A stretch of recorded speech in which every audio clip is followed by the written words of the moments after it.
Hello दोस्तों, तो क्या हाल है आप लोगों के। उम्मीद करता हूँ सब बढ़िया ही होगा। तो मैं अभिषेक स्वागत करता हूँ आपका अपने चैनल पे, अभिषेक क्लासेस विद फन पे। और आज एक नई वीडियो के साथ, पर इस बार वर्कशीट की वीडियो नहीं होगी। इस बार है ये क्लास 9th के रिवीजन सेशन की वीडियो, ठीक है। तो जैसे कि हम लोग जानते हैं कि एग्ज़ाम की डेट पास आ रही है, एग्ज़ाम हो ना हो हमें अपनी तैयारी पूरी रखनी है। तो इसलिए मैंने कुछ प्रश्न उत्तर बनाए हैं। फर्स्ट चैप्टर हमारे आसपास के पदार्थ से पार्ट 1 साइंस का है ये, ठीक है। साइंस की बुक का ये चैप्टर है, हमारे आसपास के पदार्थ।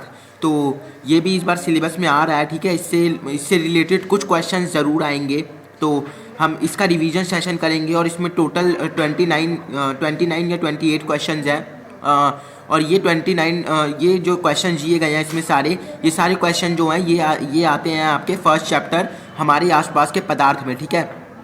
क्लास 9th के, और मैं भी क्लास 9th में हूँ, तो मेरा भी रिवीजन होगा, साथ ही साथ आपका भी रिवीजन होता रहेगा। तो अगर आप चैनल पर नए हो तो चैनल को सब्सक्राइब कर देना, बेल आइकन को दबा देना ताकि नोटिफिकेशन मिलती रहे। चलिए शुरू करते हैं आज की इस रिवीजन की वीडियो को। तो इसका प्रश्न नंबर 1 है। सबसे पहले बात करते हैं पदार्थ की। तो पदार्थ किसे कहते हैं? तो इसका उत्तर होगा विश्व में प्रत्येक वस्तु जिस सामग्री से बनी होती है उसे वैज्ञानिक ने पदार्थ का नाम दिया है। अब हम पदार्थ से क्या बोलेंगे, अरे कोई भी चीज़ हो जाइए, ठीक है, कोई भी चीज़ हो गई। पर अब से जो है हर एक स्टूडेंट के लिए, ठीक है, जो साइंस में बिलीव करता है, हर एक स्टूडेंट जो साइंस पढ़ता है उसके लिए पदार्थ की एक डेफिनेशन है। और वो डेफिनेशन ये है कि इस विश्व में प्रत्येक वस्तु जिस सामग्री से बनी होती है उसे वैज्ञानिक ने पदार्थ का नाम दिया है, ठीक है। तो अगर आपसे कोई पूछता है कि पदार्थ किसे कहते हैं तो आपको ये डेफिनेशन बतानी है। आप इस डेफिनेशन को लिख भी लेना और आपको ये बुक में भी मिल जाएगी। तो इस वस्तु में जो प्रत्येक वस्तु है ना, और जो भी सामग्री है वो पदार्थ से बनी है। यानी आप अपने सामने जो कुछ भी देख रहे हो वो सब पदार्थ है, ठीक है। जो निर्जीव है वो सब पदार्थ है, सजीव नहीं, निर्जीव, ठीक है। प्रश्न नंबर 1 हो गया। प्रश्न नंबर 2 की बात करते हैं। तो प्रश्न नंबर 2 है, यानी क्वेश्चन नंबर 2, आयतन क्या है, ठीक है। आयतन एक और उसमें वर्ड आया है, ठीक है, काफ़ी बार आया है आयतन। और पदार्थ का एक आयतन होता है, पदार्थ आयतन होता है। तो अब आयतन आखिर क्या है आयतन? तो उत्तर है इसका, सभी पदार्थ स्थान घेरते हैं। हम जानते हैं, ये पेन भी देखो, ये पेन भी एक स्थान घेर रहा है ना। ये पेन भी थोड़ा बहुत तो स्थान घेर ही रहा है, अपना एरिया, कुछ ना कुछ एरिया तो ये घेर ही रहा है। तो जितना स्थान जो पदार्थ घेरता है, यानी इस पेन ने जितना भी स्थान घेरा, इस माप को आयतन कहते हैं, ठीक है। यानी इस पेन को मैंने रख दिया, ठीक है, इस पेन ने थोड़ा सा माप घेरा है, ये पेन पदार्थ है, पदार्थ ने जितना स्थान घेरा है उसे हम आयतन कहते हैं, ठीक है। तो ये था हमारा प्रश्न नंबर 2। प्रश्न नंबर 3 की बात करते हैं, द्रव्यमान किसे कहते हैं, ठीक है। पदार्थ के साथ द्रव्यमान भी जोड़ा गया है। तो अब द्रव्यमान जो है उसे हम इस तरह से डेफिनेशन कर सकते हैं। सबसे छोटी डेफिनेशन है और सबसे अच्छी डेफिनेशन है। द्रव्यमान किसी पदार्थ का वह मूल गुण है जो उस पदार्थ के त्वरण का विरोध करता है, ठीक है। त्वरण, जब कोई वस्तु एकदम से जब पावर ले लेती है तो उस पावर को रोकने के लिए द्रव्यमान काम करता है, ठीक है। वस्तु का द्रव्यमान, पदार्थ का द्रव्यमान काम करता है और उस वस्तु के त्वरण का विरोध करता है, ठीक है। उस वक्त वो वस्तु जिस समय पे अपनी पावर ले रही होती है तो उस पावर का वो विरोध करता है। कौन करता है? द्रव्यमान करता है, ठीक है। परंतु द्रव्यमान और भार में एक अंतर होता है, ठीक है। वस्तु के भार और वस्तु के द्रव्यमान में एक अंतर होता है। वस्तु का द्रव्यमान अलग अलग स्थानों पे अलग अलग होता है। अब अलग अलग स्थानों से मेरा मतलब है ग्रह, ठीक है। तो अलग अलग ग्रहों पे द्रव्यमान का जो मान होता है वो अलग अलग होता है और भार का जो मान होता है वो अलग अलग होता है, ठीक है। क्लास 9th के चैप्टर नंबर 4 में हमें क्लास 9th के चैप्टर नंबर गुरुत्वाकर्षण का एक चैप्टर है, ठीक है, क्लास 9th का। तो मैं आपको वो चैप्टर नंबर बताता हूँ अभी। तो क्लास 9th का चैप्टर नंबर 10 गुरुत्वाकर्षण, क्लास 9th का चैप्टर नंबर 10 गुरुत्वाकर्षण, जिसमें हमें ये बात साफ साफ बताई गई है कि वस्तु का द्रव्यमान जो है वो अलग अलग स्थानों पे अलग अलग होता है, जबकि वस्तु का भार सदैव समान रहता है, ठीक है। तो ये भी कुछ अंतर है। परंतु अभी हम पदार्थ की बात कर रहे हैं, ठीक है। तो पदार्थों में जो है आप द्रव्यमान को भार ही समझ सकते हो। परंतु एक बात याद रखना कि द्रव्यमान जो होता है वो त्वरण का विरोध करता है हमेशा, ठीक है। तो ये था प्रश्न नंबर 3। प्रश्न नंबर 4 पे आते हैं। तो प्रश्न नंबर 4 है, पदार्थ किससे बने होते हैं, ठीक है। पदार्थ किससे बने होते हैं? तो पदार्थ छोटे छोटे कणों से मिलकर बने होते हैं, ठीक है। पदार्थ कणों से मिलकर बने होते हैं, बस, ज़्यादा कुछ नहीं है, ठीक है। प्रश्न नंबर 5 पे चलते हैं। अब प्रश्न नंबर 5 में आपके बहुत सारे सॉल्यूशन के जो है वो खत्म हो जाएंगे, ठीक है। बहुत सारे जो आपके मन में प्रश्न होंगे इस चैप्टर से रिलेटेड वो सब खत्म हो जाएंगे। तो प्रश्न नंबर 5, जल में जब नमक को घोलते हैं तो नमक कहाँ चला जाता है? ऑलवेज हम ये सोचते हैं, अरे हम अपनी साधारण भाषा में कहते हैं कि नमक तो घुल गया उसमें, लेकिन ऐसा नहीं होता, ठीक है। अब होता क्या है ये पता करते हैं। तो जल में जब नमक को घोलते हैं तब नमक जल के रिक्त स्थानों में चला जाता है। अब रिक्त स्थान, जल में रिक्त स्थान मौजूद होते हैं, यानी द्रव्य में रिक्त स्थान मौजूद होते हैं। जल होता है, जो हमारा जल वो लिक्विड फॉर्म में होता है, यानी द्रव्य अवस्था में होता है, और द्रव्य अवस्था में रिक्त स्थान पाया जाता है, जो कि पदार्थ का एक गुण है। ठीक है, ये पदार्थ का गुण है कि पदार्थ में रिक्त स्थान पाया जाता है। और जल में, क्योंकि जल द्रव्य है इसलिए जल में रिक्त स्थान पाया जाता है, तो नमक जो है वो जल के रिक्त स्थान में चला जाता है। जब हम नमक को घोलते हैं, यह यहाँ सिद्ध होता है, ठीक है, यह सिद्ध होता है कि पदार्थ में रिक्त स्थान होता है। तो ठीक है, यहाँ सिद्ध हो गया कि पदार्थ में रिक्त स्थान होता है, तभी नमक जल के रिक्त स्थानों में चला जाता है।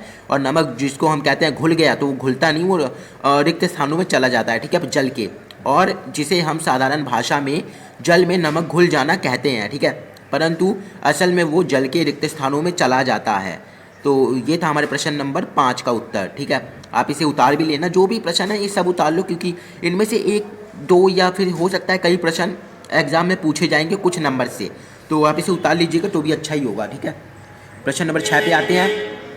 तो प्रश्न नंबर 6, पदार्थ के कण गतिशील होते हैं, इस वाक्य को स्पष्ट कीजिए। तो अब जो पदार्थ के कण होते हैं वो काफ़ी गतिशील होते हैं, तो अब इसको जो है हमें स्पष्ट करना है। तो चलो इसे स्पष्ट करते हैं।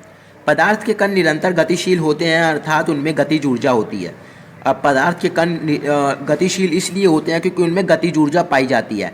तो अगर आपसे पूछा जाए कि जो पदार्थ के कण हैं वो गतिशील क्यों होते हैं, तो आप बताओगे कि पदार्थ में गतिज ऊर्जा पाई जाती है। ठीक है, तापमान बढ़ने से कणों की गति तेज हो जाती है। तो अब तापमान बढ़ने से ना कणों की जो गति होती है वो भी तेज हो जाती है। ठीक है, यानी जैसे तापमान बढ़ा वैसे पदार्थ के कण और गतिशील हो जाते हैं, और उनमें जो गतिज ऊर्जा होती है वो और बढ़ जाती है। ठीक है, प्रश्न नंबर 7 पे चलते हैं। और प्रश्न नंबर 7 है, विसरण किसे कहते हैं। ठीक है, विसरण, तो ये भी बहुत ज़रूरी है इसके बारे में पता होना कि विसरण किसे कहते हैं, क्योंकि अब ये आपको पता रखना बहुत ज़रूरी है, क्योंकि class 9th 10th 11th 12th हर में इसका जो है इससे रिलेटेड क्वेश्चन पूछे ही जाते हैं कि विसरण किसे कहते हैं, विसरण के लिए कोई उदाहरण दीजिए, तो ये चलता रहता है। ठीक है, तो इसका उत्तर होगा, दो विभिन्न पदार्थों का स्वतः मिलना विसरण कहलाता है। ठीक है, दो पदार्थों का स्वतः मिलना, यानी दो पदार्थ खुद ब खुद मिल जाए। ठीक है, बस उनमें काम करे तो तापमान काम करेगा, बस, और कुछ नहीं काम करेगा। मानव ना उसे घोलेगा। ठीक है, हम भी घोलते हैं ना चम्मच से, उसे गतिशील करते हैं उसके कणों को। जब हम, याद रखना कि हम लोग एक गिलास लेते हैं, उसमें चीनी डाली, उसे हम चम्मच से घुमाते हैं। ठीक है, चम्मच से घुमाते हैं, तो उस टाइम हम क्या करते हैं, पदार्थ जो कण होते हैं पदार्थ के, उनको गतिशील ऊर्जा में लाते हैं। और अगर एक बार पदार्थ गतिशील ऊर्जा में आ जाते हैं तो वो चीनी को अपने अंदर समावेशित कर लेते हैं, वो चीनी को अपने अंदर ले लेते हैं, जिसे हम साधारण भाषा में कहते हैं कि चीनी घुल गई। पर चीनी कहाँ चली जाती है? बिल्कुल सही, पदार्थ के जो है कणों में, पदार्थ के जो रिक्त स्थान होते हैं उनमें चीनी चली जाती है। ठीक है, परंतु यहाँ पे जो है विसरण की क्रिया में क्या होता है कि दो पदार्थ खुद ब खुद मिल जाते हैं। ठीक है, उनमें कोई कार्य नहीं होता, खुद ब खुद मिल जाएंगे। जैसे आपने चीनी, माफ़ करिएगा, जैसे आपने एक गिलास पानी लिया और उसमें एक चम्मच नमक को ऐसे ही छोड़ दिया। ठीक है, आपने ऊपर से चम्मच से उसे डाला ऊपर से, और आपने उसे वैसे ही छोड़ दिया। आप आधे घंटे बाद आके देखते हो नमक गायब। नमक क्यों गायब हो गया? क्योंकि वहाँ विसरण ने काम किया। ठीक है, दो पदार्थ खुद ब खुद मिल गए तो वहाँ विसरण ने काम किया। ये था हमारा प्रश्न नंबर 7। आशा करता हूँ आपको ये प्रश्न बहुत अच्छे से समझ में आया होगा, क्योंकि ये एग्जाम में आता रहता है। प्रश्न नंबर 8 है, यदि तापमान बढ़ जाए तो पदार्थ पर क्या असर पड़ेगा? जैसा कि मैंने बताया कि पदार्थ में गतिज ऊर्जा होती है, और गतिज ऊर्जा उन पदार्थों के जो है पावर को और बढ़ा देता है। तो आइए देखते हैं कि यदि तापमान बढ़ जाता है तो क्या पदार्थ पे क्या असर पड़ता है। तो ये रहा, यदि तापमान बढ़ जाए तो पदार्थ गतिशील अवस्था में आ जाएंगे, इसके अलावा और कुछ नहीं होगा। ठीक है, पदार्थ जो है वो गतिशील ऊर्जा में आ जाएंगे, यानी कि अगर हमने एक गिलास पानी में नमक को डाला, ठीक है, और उसे हम गर्म करते हैं तो वो मात्र 1 मिनट में पूरी तरीके से घुल जाएगा। परंतु अगर हम उसे अपने तरीके से घोलते हैं फिर भी वो 1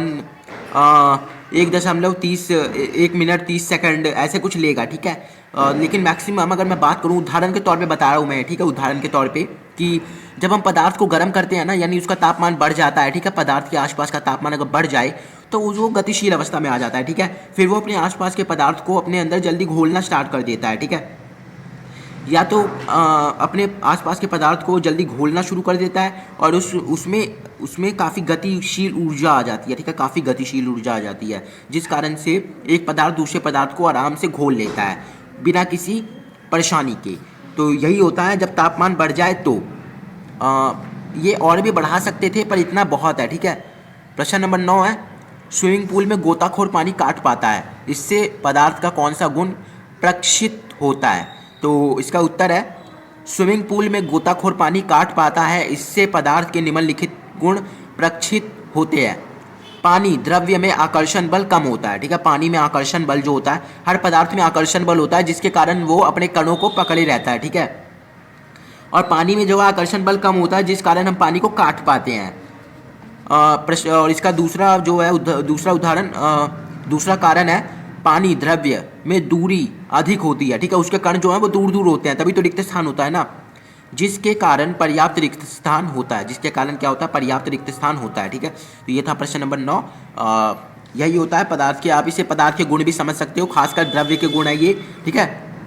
प्रश्न नंबर 10 है, पदार्थ के कणों की क्या विशेषताएं होती है। तो अब देखो यहाँ पर आपके और भी जो है मोस्टली जो और भी आपके कुछ क्वेश्चंस होंगे वो भी हल हो जाएंगे यहाँ पे, ठीक है। तो पदार्थ के कणों की क्या विशेषता होती है, तो पदार्थ के कणों के बीच रिक्त स्थान होता है, जैसे कि हमने पता कर लिया। पदार्थ के कण निरंतर गतिशील होते हैं, ये भी हमने पता कर लिया। पदार्थ के कण एक दूसरे को आकर्षित करते हैं, ये भी हमने इस वाले क्वेश्चन में पता कर लिया। पदार्थ के कण बहुत छोटे होते हैं, ठीक है। पदार्थ के कण बहुत ही छोटे होते हैं, ये बात भी आपको ध्यान रखनी है। तो ये 4 चीज़ें आपको अपने माइंड में बैठा लेनी है पूरी तरीके से। ये 4 चीज़ें अगर आपने याद कर ली तो समझ लो आपने जो है आधा चैप्टर याद कर लिया अपना पहला साइंस का। तो ये था हमारे प्रश्न नंबर 10 का उत्तर। प्रश्न नंबर 11 की बात करते हैं। तो पदार्थ के कुल अवस्थाओं के बारे में नीचे लिखिए। तो पदार्थ की जो 3 अवस्थाएं होती हैं वो होती हैं ठोस, द्रव्य और गैस, ठीक है। अब मान लो कि ठोस है, ठीक है। ठोस, अगर हमने तापमान बढ़ाया तो ठोस जो है वो द्रव्य में चला जाएगा, और थोड़ा तापमान बढ़ाते हैं तो ठोस जो है द्रव्य जो है वो गैस में परिवर्तित हो जाएगा, ठीक है। तो ये भी आपको याद रखना है कि अगर ठोस के साथ हम तापमान को बढ़ाते हैं, किसी ठोस वस्तु जैसे बर्फ़ है, ठीक है, हमने उसे एक ऐसे तापमान में रखा, उसे हमने 0 डिग्री सेल्सियस पे माफ़ करिएगा 100 डिग्री सेल्सियस पे रखा, तो वो द्रव्य में परिवर्तित हो जाएगा। ठोस द्रव्य में बदल जाएगा, यानी पानी में बदल जाएगा। जो बर्फ़ है ठोस हमारी, वो पानी में बदल जाएगी। और अगर पानी को हम जो है 100 डिग्री सेल्सियस पे उबालते रहेंगे तो एक समय जब आएगा वो पानी बिल्कुल गैस में परिवर्तित हो जाएगा, वो जल वाष्प बन के उड़ जाएगा, ठीक है। तो ये भी आपको याद रखना है। प्रश्न नंबर 12 है, संपीड्यता किसे कहते हैं, ठीक है। एक संपीड्यता वर्ड भी बहुत आया हुआ है इसमें, तो चलिए पता करते हैं कि संपीड्यता किसे कहते हैं। तो ये रहा, और संपीड्यता का मतलब पदार्थ पर बल लगाने पर उसके कण एक दूसरे के समीप आने से है। तो पदार्थ पे अगर हम कोई बल लगाते हैं ना तो उसके पदार्थ जो है वो पास पास आ जाते हैं। अब आप मान के चलो कि आप किसी रूम में हो, ठीक है। उस रूम में आपको कोई धक्का दे रहा है और एक और व्यक्ति खड़ा हुआ है, ठीक है। वो आपको और धक्का दे रहा है, आप उस व्यक्ति के और पास जा रहे हो, और धक्का दे रहा है और पास जा रहे हो, ठीक है। अब एक टाइम ऐसा आएगा जब आप उस व्यक्ति के पूरे पास आ जाओगे, तो वहाँ पर क्या हुआ कि एक व्यक्ति ने आपको संपीड्यता यानी आपके ऊपर बल लगाया और आप दूसरे व्यक्ति के पास चले गए, ठीक है। तो ऐसा ही होता है, एक कण दूसरे कण के पास आ जाता है, यानी एक कण दूसरे कण के समीप आ जाता है संपीड्यता बल के कारण। संपीड्यता जिस पदार्थ पर लगता है उस पर आयतन कम होता लगता है, ठीक है। अब मान के चलो कि कोई बॉल है, ठीक है, हम उसे ऐसे करते हैं, ठीक है, कोई बॉल हम ऐसे करेंगे तो उसके जो आयतन है वो कम हो जाएगा, ठीक है, यानी वो कम स्थान घेरेगा। अब कण एक दूसरे के पास आ रहे हैं, दूर नहीं जा रहे हैं, तो यानी आयतन भी कम होगा ना, ठीक है। अब कोई कण, ये देखो, ये जैसे कि इस पर मैंने बल लगा रहा हूँ, ठीक है, ये पास आ गया, ये पास आ गया, तो ये देखो पहले ये इतना स्थान घेर रहा था, बल लगाने के बाद ये इतना स्थान घेर रहा है। तो यही है संपीड्यता में, और ज़्यादा कुछ नहीं है, ठीक है। गैस में संपीड्यता सबसे अधिक होती है, ठीक है। जो गैस होता है उसमें सबसे ज़्यादा संपीड्यता होती है, तभी हम उसे एलपीजी में कन्वर्ट कर पाते हैं। कोई भी गैस होती है जैसे एलपीजी गैस, तो हम उसे इसलिए कन्वर्ट कर पाते हैं क्योंकि उसमें संपीड्यता काम करती है, ठीक है। तो प्रश्न नंबर 13 है, दृढ़ता किसे कहते हैं, ठीक है। दृढ़ता भी एक वर्ड है जो बहुत बार आया हुआ है, और जो ये दृढ़ता वर्ड है ना, ये ज़्यादातर यूज़ होता है ठोस के लिए, ठीक है। तो दृढ़ता पदार्थ का एक गुण है। पदार्थ के बीच स्थान जितना कम होता है उतना पदार्थ दृढ़ होता है। तो अब देखो, आप एक ठोस को ले लो, ठीक है। आपने एक ठोस वस्तु ली जैसे कि बर्फ़, ठीक है। आप पानी को ले लो, आपने पानी को ऐसे बिखेर दिया, पानी ने ज़्यादा स्थान घेरा, परंतु जब आप उस पानी को बर्फ़ में कन्वर्ट कर लेते हो, यानी जब आप पानी को ठोस में बदल लेते हो, बर्फ़ में बदल लेते हो, और उसे जब आप फेंकते हो तो वो बहुत कम स्थान घेरता है, यानी वो जितना कम स्थान घेरेगा उतना ज़्यादा दृढ़ होगा, ठीक है। हर एक ठोस वस्तु जो है वो कम स्थान भी घेरती है और दृढ़ बहुत अधिक होती है। किसी भी ठोस वस्तु का आकार नहीं बदला जा सकता, हाँ, उसका जो आयतन है वो भी निश्चित होता है, आकार भी निश्चित ही होता है उसका, ठीक है। तो कुछ मानवीय क्रिया के द्वारा ठोस को हम बदल सकते हैं, परंतु उसका आकार नहीं बदला जा सकता ठोस का। तो दृढ़ता जो है वो ठोस का एक गुण है, ठीक है। आपको ये भी याद रखना है कि दृढ़ता ठोस का गुण है, ठीक है। संपीड़ितता जो है गैस का गुण है। तो पदार्थ नंबर माफ़ करिएगा पदार्थ देखिए पूरा दिमाग में चल रहा है। तो प्रश्न नंबर 14, पदार्थ की तीनों अवस्थाओं को स्पष्ट रूप से व्यक्त कीजिए। अब यहाँ पर जो है इस क्वेश्चन के आंसर में आपको जो है पदार्थ के बारे में सब कुछ पता चल जाएगा। तो ठोस, ठोस पदार्थ दृढ़ होता है, ठीक है। ठोस पदार्थ दृढ़ होता है, जैसे कि ये हमने पढ़ लिया। इसमें कणों के बीच रिक्त स्थान संभवतः ना के बराबर होते हैं, यानी जो है ठोस अवस्था में जब कोई वस्तु होती है तो उसमें रिक्त स्थान होता ही नहीं है, ठीक है। ठोस में संपीड़ितता नहीं होती। ठोस के बीच में ठोस को आप चाहे जितना बल लगा लो वो कभी अपना आकार नहीं बदलेगा और कभी अपना आयतन नहीं बदलेगा। हाँ, टूट जाएगा, लेकिन अपना आयतन, उसका आयतन सदैव निश्चित रहेगा, ठीक है। तो उसमें संपीड़ितता भी नहीं होती है। इनका आकार नहीं बदला जा सकता है। हाँ, तोड़ा जा सकता है, जैसे कि मैंने आपको बताया, इनका आकार नहीं बदला जा सकता लेकिन इनको तोड़ा जा सकता है। उदाहरण ईंट, पत्थर, रबड़ बैंड। द्रव्य, इनका आकार नहीं पर आयतन निश्चित होता है। इनका आकार निश्चित नहीं होता परंतु आयतन जो है वो निश्चित होता है, ठीक है। इनका आयतन हमेशा निश्चित होता है, यानी कि आपने एक गिलास पानी लिया, ठीक है, उसे आपने थाली में डाल दिया तो उस पानी ने उस पूरी थाली को घेर लिया तो उसका आयतन वहाँ पे निश्चित हो गया, ठीक है। अब वो उस पूरी थाली को घेरे रहेगा। अब जब आप उसको गिलास में वापस डालोगे तो वो गिलास का आयतन ले लेगा। अब ऐसा तो नहीं है ना कटोरी का आयतन ले लेगा, गिलास का ही लेगा ना। अगर आप पानी को गिलास में डालोगे तो वो गिलास का आयतन ही घेरेगा। तो इसका आयतन सदैव निश्चित रहता है द्रव्य का। ठोस और द्रव्य का मिश्रण संभव है, यानी कि ठोस और द्रव्य का मिश्रण संभव है। अब मान के चलो चीनी जो है वो ठोस होती है और पानी हमारा द्रव्य होता है, दोनों का मिश्रण संभव है, ठीक है। तो यही एक इसका उदाहरण हो गया। अब हम ये गैस के साथ भी मिश्रण कर सकते हैं, यानी गैस के साथ भी इनका मिश्रण हो सकता है, जैसे कि H2O, ठीक है, हाइड्रोजन और ऑक्सीजन का मिश्रण। हाइड्रोजन और ऑक्सीजन का मिश्रण जो है वो मिलकर द्रव्य बनाता है, ठीक है। तो यहाँ पर जो है दो गैसेज मिली हैं, ठीक है, तो ये भी मिश्रण हो गया, ठीक है। वो खुद ब खुद मिली है, उनको किसी ने मिलाया नहीं है। तो ये भी एक इसका उदाहरण है कि इन दोनों के बीच ठोस और द्रव्य के साथ गैस भी मिश्रण करती है। अतः हम ये निष्कर्ष निकालते हैं कि द्रव्य, ठोस और गैस के साथ विसरण संभव है, यानी कि पदार्थ के तीनों अवस्थाओं में विसरण संभव है, ठीक है। तो ये था हमारे प्रश्न नंबर 14 का उत्तर। अभी प्रश्न नंबर 15 नहीं आया है, अभी गैस बाकी है। तो गैसों में संपीड़ितता अधिक होती है। गैस बहुत गतिशील होते हैं एवं इनके कण स्वतंत्र होते हैं। इनके कण जो होते हैं वो कहीं भी घूमते रहते हैं, ठीक है, कहीं भी घूमते रहते हैं। इनके कण स्वतंत्र होते हैं, बिल्कुल घूमो फिरो। तो इनके कण जो होते हैं वो थोड़े खुले टाइप के होते हैं, बिल्कुल घूमते रहते हैं। गैस में संपीड़ितता अधिक होती है, यानी कि इनके कणों को हम बिल्कुल पास भी ला सकते हैं। गैस बहुत गतिशील होते हैं, तभी इनमें संपीड़ितता जो है वो बहुत ही ज़रूरी होती है, क्योंकि संपीड़ितता नहीं होगी तो हमारे घर में एलपीजी गैस नहीं आएंगे, और अगर कण गतिशील नहीं होंगे तो इनके बीच संपीड़ितता जो है वो बहुत कम होगी। तो इसलिए गैस का गतिशील होना बहुत ज़रूरी है। तो आपको ये भी याद रखना है कि गैस जो है वो काफ़ी गतिशील होता है।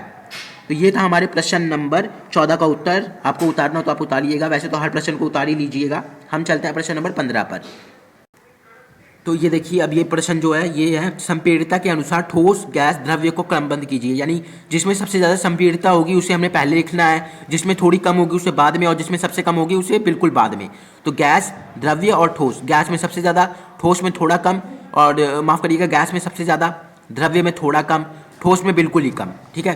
तो ये था प्रश्न नंबर 15। प्रश्न नंबर 16, तीनों अवस्थाओं गैस, द्रव्य, ठोस के उदाहरण दीजिए। तो गैस का उदाहरण हो गया ऑक्सीजन, द्रव्य का जल, ठोस का बर्फ, ठीक है। अब यहाँ प्रश्न नंबर 15 आता है, तो गलनांक किसे कहते हैं, ठीक है, गलनांक। तो जिस न्यूनतम तापमान पर ठोस पिघल कर द्रव्य बन जाता है वह उसका गलनांक कहलाता है, ठीक है। तो जिस न्यूनतम ताप पर ठोस पिघल कर द्रव्य बन जाए, ठीक है, जो ठोस होगा वो पिघल कर द्रव्य बन जाएगा, वह इसका गलनांक कहलाता है, ठीक है।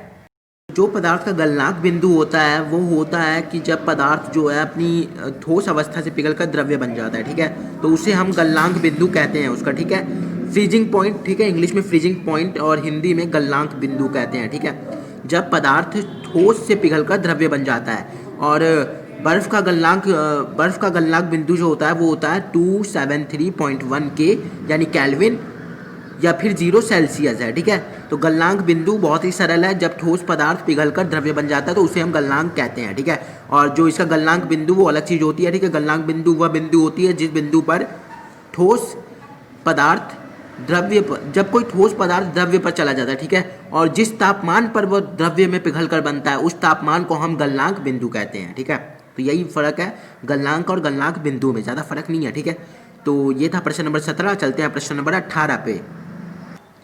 अब पीछे आपने पढ़ा के यानी केल्विन, तो अब केल्विन क्या है, तो अब केल्विन की बात करते हैं, ठीक है। तो केल्विन जो है वो तापमान को मापने का एक तरीका है, ठीक है। तो प्रश्न नंबर 18 जो है वो उसमें मैं आपको सिखाऊंगा कि सेल्सियस को केल्विन में कैसे बदलते हैं। तो 8 डिग्री सेल्सियस को केल्विन में बदलो, तो अब कैसे बदलेंगे। अगर हमें सेल्सियस को केल्विन में बदलना है तो दिए गए सेल्सियस की संख्या यानी 8 को या 8 में 243 के यानी केल्विन को जोड़ना पड़ेगा। यानी कि हमें 243 को 8 में जोड़ना पड़ेगा, तो हमारा आंसर आएगा 296 केल्विन। तो ये रहा हमारा आंसर, ठीक है, ज़्यादा कुछ नहीं है। अगर आपको कोई सेल्सियस की संख्या दी जाती है तो आपको उसमें केल्विन को ऐड करना है बस। प्रश्न नंबर 19 में हम केल्विन को सेल्सियस में बदलेंगे, तो ये भी बहुत आसान है, आपको ज़्यादा कुछ नहीं करना, आपको जो है इसका उल्टा कर देना है। यानी कि जो 273 केल्विन था उसे हमें यहाँ जोड़ रहे थे, ठीक है, यहाँ आपको उससे घटाना है, ठीक है। जब आपको किसी केल्विन को सेल्सियस में बदलना पड़ता है तो आपको जो है 273 को घटाना पड़ता है। तो अगर हम 360 के केल्विन को सेल्सियस में बदलेंगे तो हमारा आंसर आएगा 87 डिग्री सेल्सियस, ठीक है। तो यही था, ज़्यादा कुछ नहीं था। प्रश्न बहुत आसान है, प्रश्न नंबर 19। चलते हैं प्रश्न नंबर 20 पे। ऊर्ध्वपातन किसे कहते हैं। अब ऊर्ध्वपातन तो भाई साहब बहुत बार आया हुआ है, ठीक है।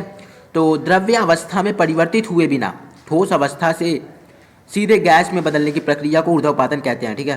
तो यानी कोई ऐसी वस्तु जो कि द्रव्य अवस्था में आए बिना ठोस अवस्था से सीधे गैस अवस्था में बदलने की प्रक्रिया हो जाए, उसे ऊर्ध्वपातन कहते हैं। जैसे कि आप किसी भी विक्स के जो है वो विक्स आती है ना मार्केट में, तो आप उसे जो है खुला छोड़ दो, ठीक है। आप उसे देखना आधे या 1 घंटे बाद कि वो विक्स की डिबिया में विक्स कम हो जाएगी, तो वो विक्स कहाँ गई, वो विक्स गैस बन के उड़ गई, ठीक है। परंतु हम जानते हैं कि पहले ठोस जो है वो द्रव्य में परिवर्तित होता है, फिर गैस में परिवर्तित होता है। तो विक्स के साथ ऐसा क्या हुआ कि वो ठोस से सीधा गैस में परिवर्तित हो गया, तो वहाँ पर जो है ऊर्ध्वपातन ने काम किया, यानी वो ऊर्ध्वपातन का एक उदाहरण हो गया, ठीक है। तो ऊर्ध्वपातन किसे कहते हैं, द्रव्य अवस्था में परिवर्तित हुए बिना ठोस अवस्था से सीधे गैस में बदलने की प्रक्रिया को ऊर्ध्वपातन कहते हैं, ठीक है। यही था हमारे प्रश्न नंबर 20 में। प्रश्न नंबर 21, निक्षेपण किसे कहते हैं। अब ऊर्ध्वपातन के उल्टा है ये निक्षेपण। गैस से सीधे ठोस बनने की प्रक्रिया को निक्षेपण कहते हैं, ठीक है। इस वस्तु में ठोस से गैस बन रहा था और इसमें जो है गैस से ठोस बन रहा है, परंतु द्रव्य कहीं नहीं आएगा, ठीक है। तो इसे हम निक्षेपण कहेंगे। तो चलते हैं प्रश्न नंबर 22 पे। प्रश्न नंबर 22 है क्वथनांक किसे कहते हैं। तो वायुमंडलीय दाब पर वह तापमान जिस पर द्रव्य उबलने लगता है उसे इसका क्वथनांक कहते हैं। जल का क्वथनांक 343 के यानी 100 डिग्री सेल्सियस। हम सब जानते हैं कि 100 डिग्री सेल्सियस पर जल जो है वो उबलने लगता है, ठीक है। और जिस तापमान पर जल उबलने लगता है उसी को हम क्वथनांक कहते हैं, ठीक है। यानी कि जिस तापमान पर जल उबलने लगता है उसको हम क्वथनांक कहते हैं, बस बाकी कुछ नहीं है इसमें, ठीक है। जिस तापमान पर जल उबलने लगेगा वही उस जल का क्वथनांक होगा, ठीक है। प्रश्न नंबर 23 है वाष्पीकरण क्या है। तो क्वथनांक से कम तापमान पर द्रव्य के वाष्प में परिवर्तित होने की इस प्रक्रिया को हम वाष्पीकरण कहते हैं, ठीक है। उसका उदाहरण है सूर्य की गर्मी में गीले कपड़ों का सूखना। अब मैं इसे थोड़ा सा और अच्छे से डेफिनेशन करता हूँ इसकी।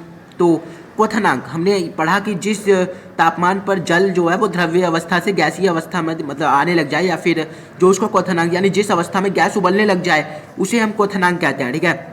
परंतु और एक समय ऐसा आएगा जब जल पूरी तरीके से गायब हो जाएगा, ठीक है। तो वो जल कहाँ गया, वो जल जो है वो गैस में परिवर्तित हो गया, यानी जल वाष्प बन के उड़ गए। तो यहाँ भी कुछ ऐसा ही होता है, परंतु यहाँ पर वाष्पीकरण के दौरान क्या होता है कि क्वथनांक से कम तापमान होता है, ठीक है। यानी कि 100 डिग्री सेल्सियस से कम तापमान होता है और द्रव्य के वाष्प में परिवर्तित होने की इस प्रक्रिया को वाष्पीकरण कहते हैं।